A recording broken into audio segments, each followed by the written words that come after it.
Welcome to the second series of After Dinner Chats. This is Signal and Sparks. Jamie is the 18th guest that we've got on our list here today. I've known him for years. We pitched and won business together in the Middle East, and we've had countless dinners and swap stories. And he is one of the most impressive agency owners that I know. He's great at putting business at the heart of commercial outcomes for all, and this is inherent in his ability to run and drive a company from B to C to D. Yeah, and by that I mean from Bournemouth to Chengdu to Dubai, in San Francisco. Look, I think he's an original thinker and a top bloke, and I hope you find that he comes across as such in this conversation. Jamie, good to see you. Great to see you too, James. Now, I'm going to launch straight in, if I may. My first question is around the signal and the noise. What's something that you've seen in the news or somewhere in the world this week that would be an interesting signal for the future?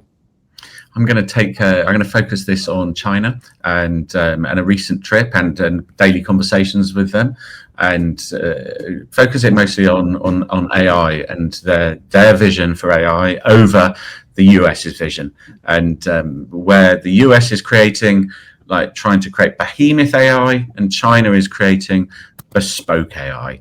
And for me, far less compute power, far more intelligent, and get one job done really, really well. So that would be something that I'm sort of focused in when it comes to sort of AI and our daily lives. Really interesting. So where does that take us in EMEA? I was about to say Europe, but you're not in Europe. You're in the Middle East. So where does that take us? We're stuck between the US and China. Are we going the American way or the Chinese way? And which way should we go? Yeah, I think that's up to you. But for me, we're going the Chinese way. So that is basically building out less compute models and sort of more intelligence on subject matters. So that's the route that we're going, because I believe that I mean, AI is so incredible, and it's doing such incredible things for the industry. But there's a reason why it's you've got the equivalent of I'll use pounds, of a £20,000 member of staff for $20 a month. So those prices are going to go up because of the compute power required to drive those huge models. Whereas I'm trying to focus on the smaller models, more bespoke models, because that uses far less compute and tokens. All right, Jim, I'm going to take a step back though to the question of when we talk about AI, those two little letters embrace all a massive amount of different things. Are we talking about LLMs here, or are we talking about the agentic approach that we should be taking, or what are we talking about when we say it's the big approach or the bespoke approach? Yeah, so if you look within WeChat and the Chinese approach, and they've put big guardrails in as a country. They're educating their school children in and around AI and its capabilities, and also it's got guardrails. But within WeChat, it's got over 2,000 different AIs, whereas in the West, we're trying to build. Or in the US specifically, they're trying to build, one model that's going to do absolutely everything.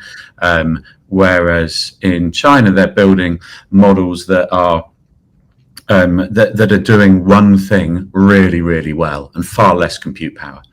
So faster.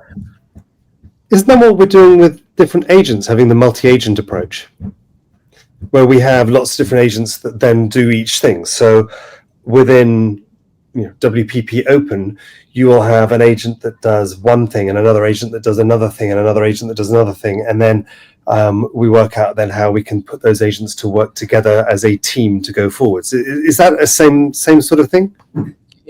I think in theory, yes, but it depends on what those agents are built on.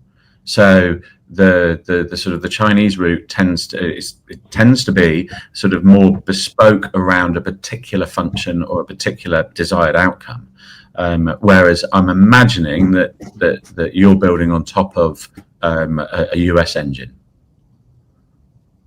I'm imagining that too, because I didn't build anything. I just use them for various things along the way, and then double check with my colleagues to make sure that what I'm doing is the best use of the tools that we have, because we do have some interesting products being built at the moment, as everybody does. That's a really interesting piece, and I'm going to look more into those two approaches. Thank you for that. Which brings me to the next question, Jamie, around connecting the dots. So we want to talk about your process and where you look for signals, the data, the trends, and the quiet observations, and how you turn them into creative sparks. You've mentioned China. I'd love to hear a little bit more about why China's on your radar, and you can tell us about that, and then tell us some of the other things that are also within your wheelhouse and the dots that you are connecting. Yeah, so I get my intel from a number of different podcasts and just being quite obsessed by it, but also mostly the stuff on the ground from our various different offices. So I do get insights from our office in San Francisco, but obviously the UK is a big studio for us, and then Amsterdam, Madrid, Berlin, Dubai, and then Chengdu and Shenzhen in China. So I'm on daily calls to my teams in those offices, and feeding in, just what's actually happening on the ground. What are people using? And we've also got 25 different nationalities on staff, and I've got a very open policy from an innovation standpoint as to getting everybody to chip in. And what sort of ideas are you bringing to the table? So we trained all of our team on code, on vibe coding. Don't like that term, but it's and what that enables us to do, or enables my staff to do, is come up with ideas and actually produce on a meeting you can create a dashboard. Talking to a client about a solution to a particular business problem that they've got, and you can literally do it and go, well, would something like this work for you? And I think that sort of, and I know that you guys are doing it with a productized approach, but I see that as being a big part of our future as well. Probably not the same scale that you guys are doing it, but it's certainly a big part of our future, and productizing business challenges that if one client's got one, it's quite often that they'll all have a very similar type of challenge. So tell me, what is it that you and your teams are doing? Tell us all a little bit more about Crowd and what these offices around the globe are doing. Yeah, we're a global marketing agency, and we haven't acquired businesses all over the world. We've built them, so we all work in the same way. We all genuinely like each other. There's only a team of about 55, I think, at the moment, and but from that we've got 25 different nationalities, speak 17 different languages, and really understand the culture and often the subcultures of the territories that we help businesses, brands, and governments into. So it's that joined up thinking that enables us to adapt a message, create a message, and adapt it for each of the markets. And if you're looking at some of the larger markets, then the creative is going to be different if you're looking at someone in the north or the south or the east or the west. So it's doing just that. But having 25 different nationalities enables us to really understand the cultures. Tell me about what you're doing with the Department for Trade, the UK Department for Trade, because I see LinkedIn posts about this. Yeah, Department of Business and Trade. I'm an export champion, so DBT, Department of Business and Trade, have been great for us. They've supported us from the get-go, and what that enables me to do is get into. I mean, I don't know whether anyone realizes, but DBT have got sort of staff in pretty much every country, and probably in a few cities in some of the bigger countries. And their job is to help us connect with businesses and to help British businesses export. So I've been very honored to be an export champion since the program started. And that gets me contacts at consulates that can arrange meetings, particularly in a country like China, where it's very much government to government. So you get meetings with Huawei and some of the larger brands. That's just one example. But these are introductions that I wouldn't have been able to get myself. So I would highly recommend anybody to reach out to DBT. Is DBT the same as London and Partners? Because I know that you were on a London and Partners course a while ago, a growth course, I think it was, and that's run by Laura Citron. I used to work at WPP, and I met her at a WPP Stream event in Phuket, 15 years ago, and then I caught up with her last year in Greece at a different WPP Stream event. Tell me about what you're doing with London and Partners, or is that the same thing?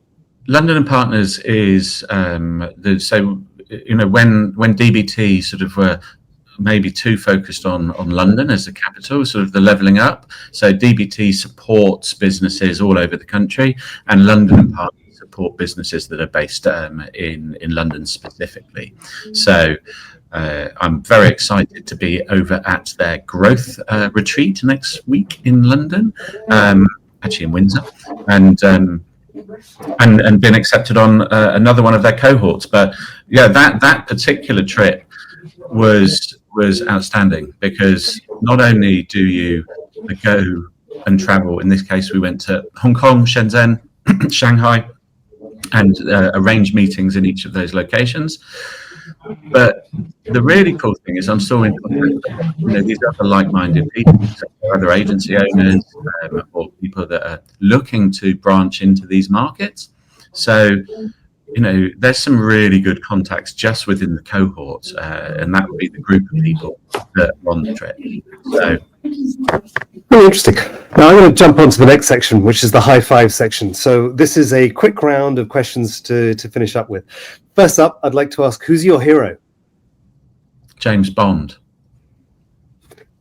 And what do you admire about his ability to kill people with impunity?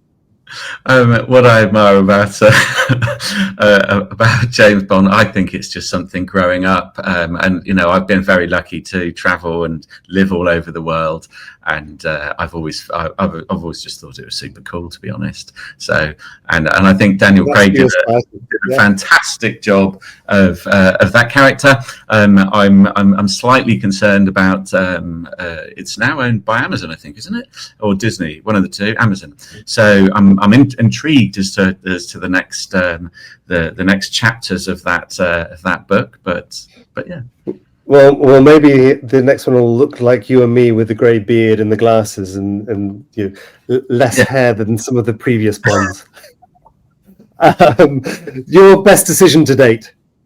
Best decision to date, I think it was wanting to for business-wise, it would be starting Crowd and looking. I had an agency in the UK that I started in '99, and when I exited that in 2012, I wanted a global agency, and that was my best. I've had an incredible journey, and still having an incredible journey. So it enables me to travel, to work with some incredible people, but 25 different nationalities, so many different perspectives, and ones that I wouldn't have had if I was still just based in the UK. Fair. Your worst decision to date? My worst decision to date. I don't know. I did when I saw that question, I did think, right, there's been so many, so it's and I continue to make bad decisions. But I think as long as you learn from them, then it's there's some good there. You're not going to give me one then? I cannot give you one specific the worst decision. I mean, okay, there'd be a couple of people that I've hired over the 25 years of. Let's not name them. Let's not name them. Tell me about your funniest moment. My funniest moment. And I did think about this too, and I have relayed this story before. So probably in about 2007, I was doing a large campaign for the NHS, and it was around gonorrhea and sexual health. And this was the time when we were developing Flash websites, super immersive websites, and we had this somewhat crazy idea. But in order to pitch it into the NHS and the sexual health team that we were working with, I had to say, and it was two ladies, and I said, okay, I need you to work with me on this one. Close your eyes, imagine you're in a big dark room and there's a ginormous penis in front of you, and you're exploring it. And what it was that it was an interactive site that was based around Honey, I Shrunk the Kids. So when you get down tiny, and it was to showcase some of the probably more nastier sexually transmitted diseases. But we felt that if we did it in a slightly more engaging way, then people would be able to identify maybe what there was. Obviously, there was two versions of it, but I started with that, and I won the pitch, surprisingly. But that was when I recall having to do that. That was quite an amusing pitch. Did that happen in the end that way? Yeah. It's and do you know what, when we ran that campaign, this was the time when you could on Facebook geo-target and postcode target. And Dorset, which was from BH1 to BH15, was the most chlamydia postal kits than the rest of the country. So the whole concept was we were able to target people that were between the age of 18 and 22 and single.